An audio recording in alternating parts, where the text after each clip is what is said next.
अस्सलाम वालेकुम to viewers, welcome to the stateful.tv। खुश आमदीद कहते हैं नाज़रीन आप लोगों को। उम्मीद आप सब लोग खैरियत से होंगे। आज आप सोच रहे होंगे कि आज मैंने ओपन किया प्रोग्राम को, आज हमारे साथ सोनिया मौजूद नहीं अभी तक, लेकिन शायद वो ज्वाइन करें हमें थोड़ी देर बाद।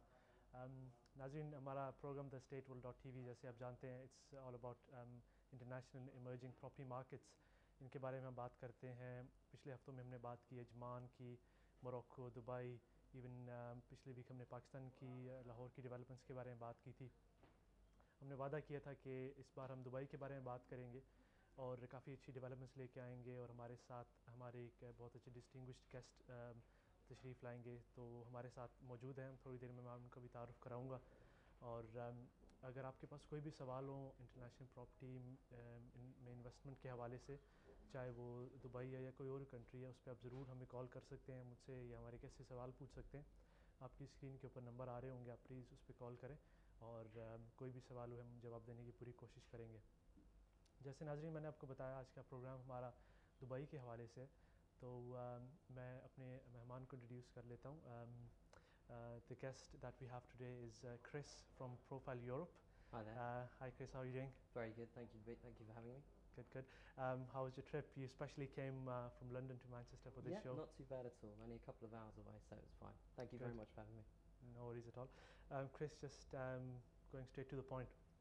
Today's program is just about developments in Dubai.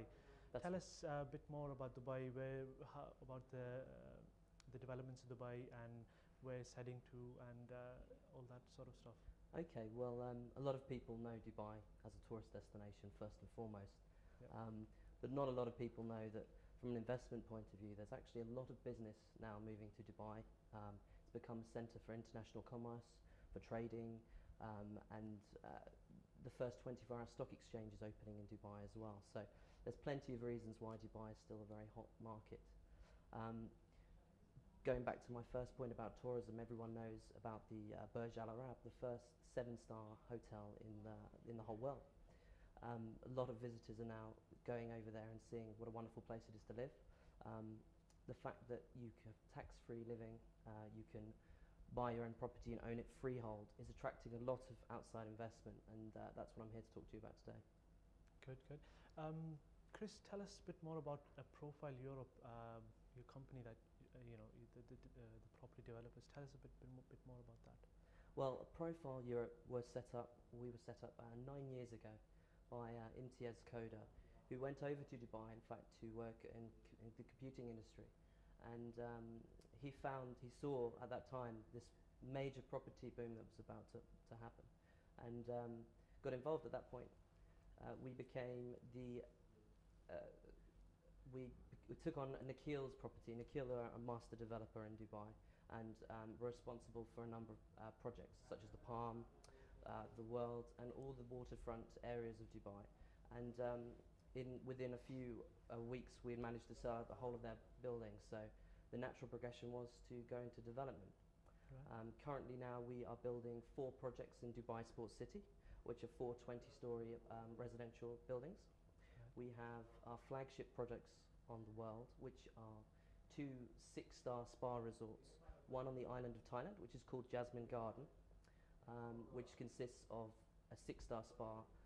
You have wonderful beachfront villas and apartments on that island, and then the same on the island of Ireland. If you know the project, do you know the project of the world? Yeah, a little bit. Okay, so we bought those 2 islands, and currently we're marketing those through our company. Right. And also now the most exciting area of Dubai, I believe, which is called the Waterfront. Right. Now the Waterfront is the last remaining natural beachfront of Dubai, and is right close to the Palm Jebel Ali, which is the second palm that's being built from the coastline there. Right. So you've got presence almost all over Dubai. Quite a few projects. I think currently we're building about $2 billion worth of projects at this moment, right, with many more to come. Right, right. But if, as a normal person, as a normal viewer, or as a normal person living in any other country, not in Dubai, people do tend to think that there's a lot of buildings there in Dubai, and it's becoming like a concrete jungle. What would you say about that? Well, you do hear this quite a lot of the time, and what a lot of people don't understand, and what they don't realise about Dubai is it actually is a very small emirate. It's 3,885 kilometres square, which means that it's not a huge emirate. Dubai isn't a country, of course. It's one of the 7 emirates of the UAE, and Dubai led the way in introducing this freehold property to outside investment, which is the first emirate to do so. They introduced tax-free living, so that corporations could come over and set up their businesses without having to pay any tax on their income. So when you hear about these people who, they say they're just going to keep building into the desert, it's not really they don't understand that it's actually a very small emirate with a lot of good things going for it. Like I said, the tourism side of things, the commercial side of things are drawing in hundreds of people, and there's more than 850 people a day who are moving to who are claiming residency in Dubai, and that's 300,000 people a year. So to all the people who say, they just keep building and building, it's because of they're building to fuel the economy that's coming in, the money that's coming in from overseas, and the professionals that are moving in. So it is at the moment one of the busiest construction sites in the world, but it has a very good reason for being so. Right. So what really happens when the buildings are completed? Once obviously most of the developments are off plan at the moment. Yeah. So what actually happens when the building's complete? What's the procedure afterwards? Well, currently, obviously, of all the projects that are taking place, most of them will be completing towards the.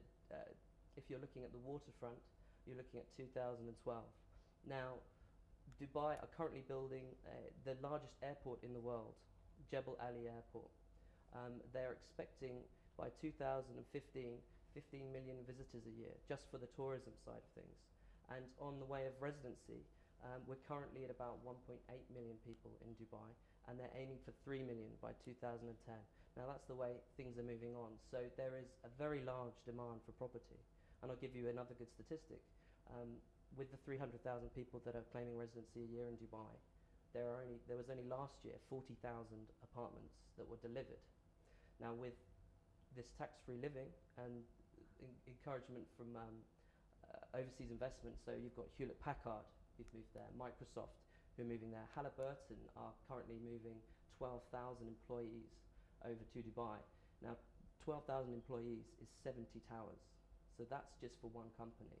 So there is this huge demand, and that's the reason why it's a good time to invest in Dubai. People who look to buy there, once their property has completed, they will have a very good rental return from corporate rents and from short-term lets should they wish to. Right. Okay, very well explained, Chris. I know you've got quite a few developments. Today we're going to focus on Waterfront, I think, and the sports city. That's right, indeed. I think we've got a video for the Waterfront. If we can see the video, and just after when we come back from the video, we'll discuss a bit more about the development and the features and the other aspects of the development. Okay, so let's have a look at the video, and we'll discuss more in detail afterwards.